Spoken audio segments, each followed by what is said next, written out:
Okay. All right. I am Thomas. I obviously work with Learning Clues. I've been working here a while now.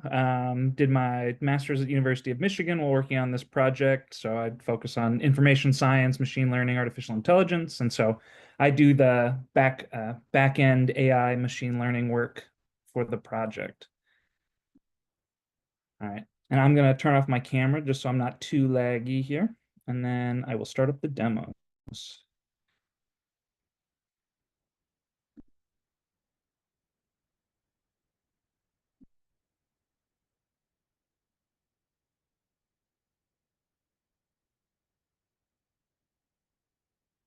All right. So first up is Study Clues. And so Study Clues is our AI assistant, which automatically pulls in all your content from Canvas. That can be files, the syllabus.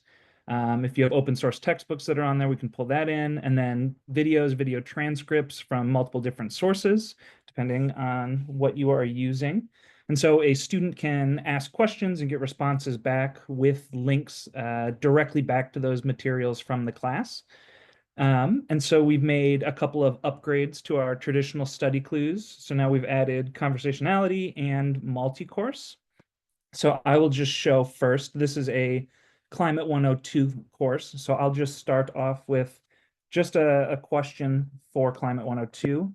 So what is the declination angle of the sun? So we submit that query and Study Clues thinks for a second.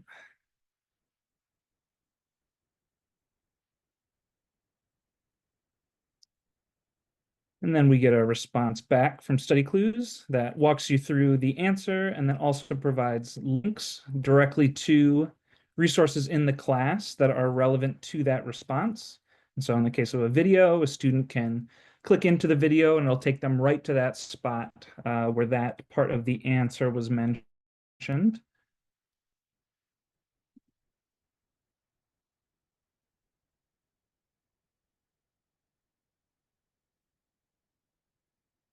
All right. But now with conversationality, a student can ask a follow-up question as well. So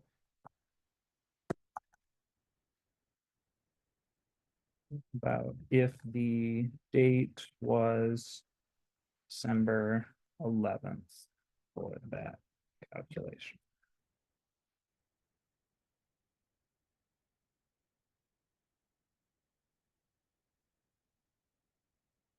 And then Study Clues now remembers the context from that previous response, combines it with this new question, and then we'll update and print a response based on that context. And again, link you back to the videos or files that are relevant.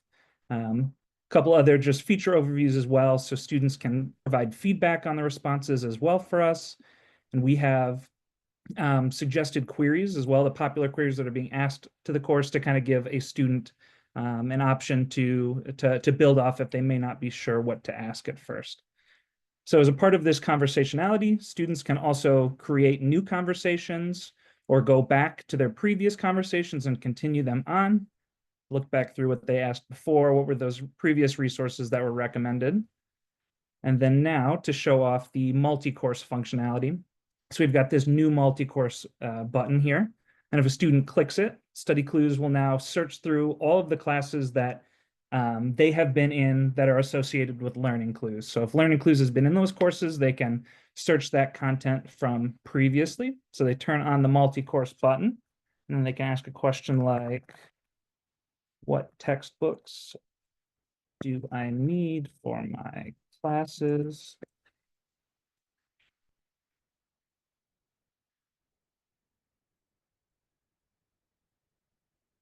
And then Study Clues comes back with a response based on the content across all of those courses. And as we see down here, we've got a response from, or we've got references back from each of those classes that they were in. So the Climate 102 syllabus, and then both of the machine learning syllabi as well are then used as a part of this response.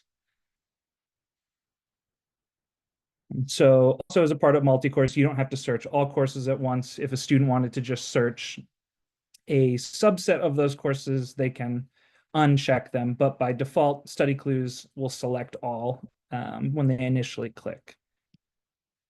All right, so those are the updates to study clues at this moment. Shall I jump over to adaptive learning then? All right. So adaptive learning is our other application where, based on the transcripts that are pulled in by our system and processed, after each lecture, we automatically generate questions based on that content from class. And so this adaptive learning software allows students to go in and practice quizzes based on those concepts from the class. And so here, this is just one of our test students, but as you can see, they do have a little bit of practice history here as a part of their analytics. So I will show you the creation of a test really quick.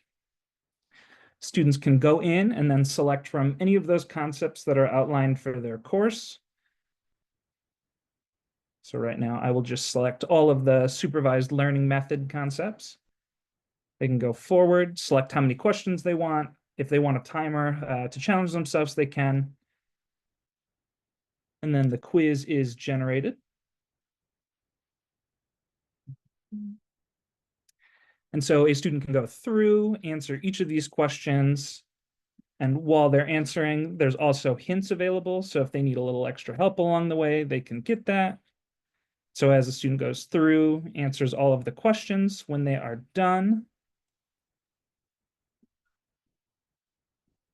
apologize, I'm wrestling with this, the Zoom window covering my screen. There we go. All right, and when they're done with the quiz, they can then submit it. And once they submit, they get some feedback telling them whether they were right or wrong, along with an explanation for each of those answers. And then after the quiz, the student's probability of success for each concept is updated. And so we keep a model of each student as they progress through the course, and we track how well they do in each of these concepts and consistently update these probabilities of success for those concepts for the student. And then we can go back to the homepage. And then so the student would be able to generate another quiz and select from some of those answers, or select from some of our suggested quizzes, which are based on their lowest probability of success for that concept. All right. And then lastly, I will jump over to our instructor dashboard. So this is the view that the instructor will see within Canvas. And so there's a few different things. So the instructor can see how many students are currently enrolled in the class. So that means how many students have interacted with learning clues, how many instructors are TAs, and then when your content was last updated, last pulled in by our system. Instructors can schedule downtime events. So for example, if there's an exam coming up in a class or a period where the instructor doesn't want the student to be using learning clues, they can schedule that in, and our system will automatically go dark and prevent them from accessing it. As a part of the features for study clues, so those questions that I was asking, these are all logged and recorded in the instructor dashboard. So the instructor can go through, look at those previous responses, look at what content was recommended to the student, and verify. For adaptive learning, we have our concept map that is generated at the start of the course. So these are all the topics that are covered as a part of that course during the semester. And the instructors can also go in and see all of the questions that have been generated for their lectures, go in and look at the specific adaptive learning questions. And they can also get some feedback about how many attempts were done by students, did they get those questions right or wrong, along with seeing all of the possible results, correct answer, explanations. Before these questions are released as well, the instructor has an opportunity to edit these. This, instead of released here, it'll say unreleased. And there's a grace period for instructors to go in and make edits if they'd like. And then the last component of this instructor dashboard is you're able to see the individual sources, the media sources that our system is pulling in and using and continuously updating. So if there's ever a need to add a new source, like a YouTube playlist, that could be added here. And there's a bunch of different options that we are currently integrated with. And then instructors can also go in and see which files have been ingested by the system that we are currently using for study clues and adaptive learning, along with which videos are pulled in by the system. And so I think that should complete my demos.